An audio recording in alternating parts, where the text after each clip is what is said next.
I just think that's so beautiful. That's beautiful. And plus, I love this. It's like a 3-hour playlist. It's beautiful. It's really nice, nice. Hi, family. Greetings, my rainbow family. I love you so much. Just wanted to come on here briefly to just talk about a few things that have been on my mind. So, this is something that I recognize in the last few years regarding our trauma and how we hold trauma in our root and sacral chakras. So, as most of you probably already know, each chakra of the 7 main chakras anyway kind of rotate or what's the word I'm looking for? They're kind of highlighted in 7-year increments. So the first chakra is the root chakra. It's red, and that one is highlighted from age 0 to 7. So of course the root chakra is about feeling safe, feeling grounded, feeling protected.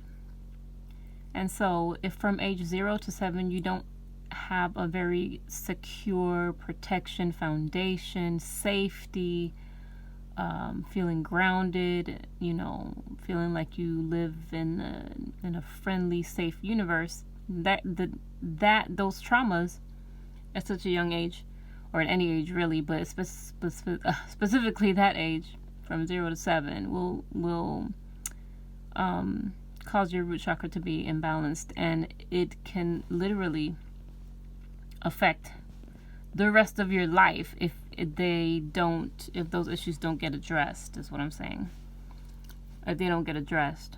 So, for example, if something happened to you when you're, let's say, 6 years old, and it's a trauma, and it's something that's not resolved, whenever you have a similar situation, and it might not even be similar, but the same feelings will come up in you as it came up, when you were 6 years old. So you could be 36 years old, and that 6-year-old memory is triggered by something in your 36-year-old life. You will respond as the 6-year-old because it was never resolved. And so that part of your psyche got stuck at age 6. That very particular thing that happened to you in that very particular age, if it does not get resolved, you continue to respond in that same way that you responded as a 6-year-old. You can imagine the implications of that. So the same thing can go, with any chakra, but like those really root foundational chakras are, wow, they're really, really pivotal. So the second one is the sacral chakra, and that's orange, and that's between age 7 and 14. So if any time between 7 and 14 you felt shame about your sexuality, or you were not in a nurturing environment, an environment that nurtured your creativity, because the sacral chakra is about creating and being creative and expressing yourself, creativity. And if the environment that you were in did not really support your creativity, or if they shamed you about, exploring your genitals or masturbating or anything like that between age 7 and 14, or if you had the idea that sexuality was something taboo, or something that you have to hide from people, or something that you have to be ashamed of, or maybe somebody made you feel guilty about something, sexual, or maybe you got caught masturbating, anything in that area between age 7 and 14 is going to affect your sacral chakra. And you will continue to respond in that same way as an adult unless those traumas are resolved. This is critical. Okay. I'm going to stick with those 2 chakras for now, but how do you resolve the traumas? Here's one real basic way that I help my life coach clients to resolve trauma.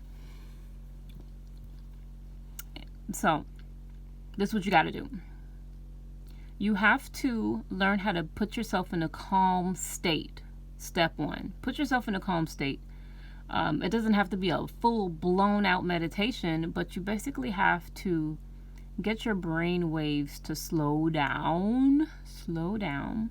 How do you do this? By taking a few deep breaths. Maybe be in a comfortable environment where you're not going to be disturbed. Light some candles. Set the intention. Intention is powerful. Grab some crystals if you like. Take 10 deep breaths. And once you feel like you're in a calm, safe place where your mind is kind of slowed down and you're not having 28,000 million thoughts running through your head, but you're starting to slow down, you ask yourself the question, whatever it is that you're trying to resolve, when was the first time I felt this way? That question is very key. So, for example, I had a situation with this actually happened to me where I was feeling very protective of myself and I felt like someone was bullying me. And so I recognized that even after the so-called situation had resolved, my body was still responding. It was still triggered. So I put myself in a meditative state and I asked myself the question, when was the first time I felt bullied? And my mind immediately took me to when I was 6 years old. And I was outside in my house sitting with my puppy, and there was a bully, and he was much bigger than me and maybe like 2 or 3 years older than me. And he came and he started bullying me, but I was young. I was 6 and I did not know how to defend myself, and I felt like I couldn't use my voice to say, stop bullying me, stop hurting my puppy, get away from here. Like, I didn't have the power to do that. And so that's just one example. And so once I saw that memory again and I was able to actually see and feel those same emotions, I cried, I let it out.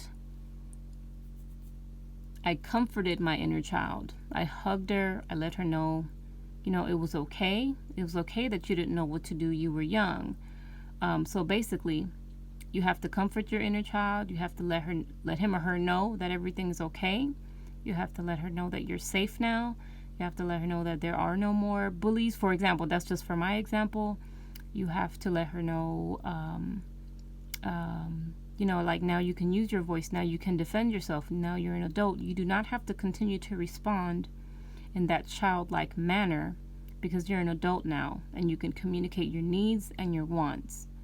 Something like this really simple can have a profound effect on the rest of your life. Because I've done this with my life coach clients and I have gotten amazing results from it.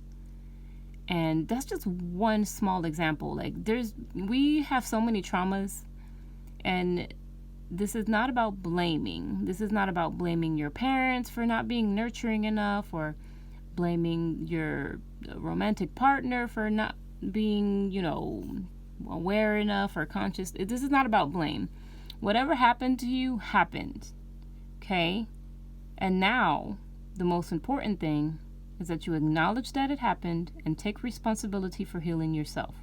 No one is responsible for healing yourself or your traumas or growing yourself. Growing yourself is your responsibility. Healing yourself and resolving your traumas are your responsibility. So you have to do it. And if you need help, get help. I know I needed help. Because, not everybody knows how to do this shit, but a trained person who knows how to guide people through trauma and through rediscovering who they truly are and rediscovering their purpose and all that good stuff, like, there's help out here, guys. So yeah, I just wanted to share that. I love you all dearly. Hope you guys have amazing days and weeks and years. Peace and blessings. I'm gonna play a little bit of this music right here for you. Love you guys.